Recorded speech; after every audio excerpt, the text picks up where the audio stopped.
Severe weather is out there. It's on the way here. And Dan, you're going to stay late tonight. Yeah, we'll be covering it. I'll do a handoff with Evan, and then Allie will be joining him early in the morning. So we'll keep you covered through the night. You always do. Into the morning on social media as well. Here is a look at the severe weather threat overnight tonight.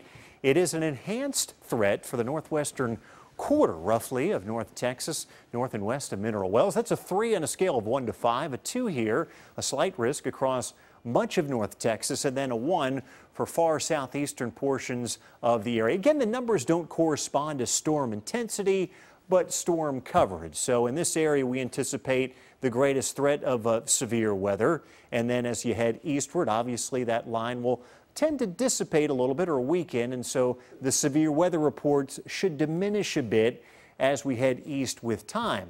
As we break it down further here, damaging wind gusts in excess of 50, maybe 55 miles per hour still appear to be the primary threat. We'll have to watch out for the potential of a few isolated tornadoes, dime to maybe quarter-sized hail. I think the overall threat of any large hail appears to be pretty minimal, and there is the potential for some flash flooding.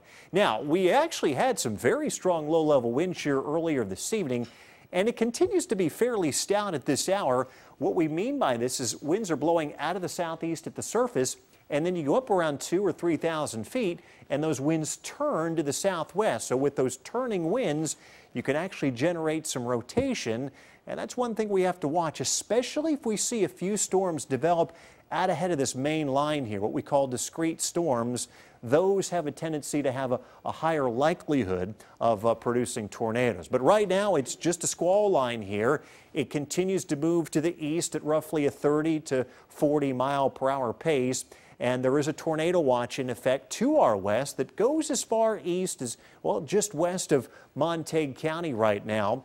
Much of the area is under a wind advisory, and where you're not seeing the wind advisory, it's because the flash flood watch takes precedent. That's shaded in green here. That includes Dallas, Tarrant, and Collin counties, and points to the east. As far as the timing goes of this squall line, I anticipate it arriving right around 1 o'clock in the morning in far western portions of North Texas, and then in the 1 to 4 a.m. time range, that's when it'll impact areas west of Dallas and Fort Worth. 3 to 6 a.m. the expected arrival time here and impact time for the I-35 corridor, and then 5 to 8 o'clock for areas east of the Metroplex. Rainfall amounts have been impressive in a couple of cases. Marty Fine and Carrollton picked up 1 inch of rain. Rodney Nicely and Whitewright 1.69 inches, and Marianne Champney and McKinney with 3/4 of an inch of rain. Temperatures holding steady in the low to mid 70s with a very gusty south-southeast wind, and dew points are near 70, so these storms will have plenty of energy to tap into, at least in terms of moisture. Here's FUTURECAST showing that line of storms approaching from the west at midnight. We'll pause it here right around 3 o'clock in the morning. That's when it'll be pushing into the Dallas-Fort Worth area. And by 7 o'clock in the morning, it should be well east of the Metroplex in far eastern portions of the area.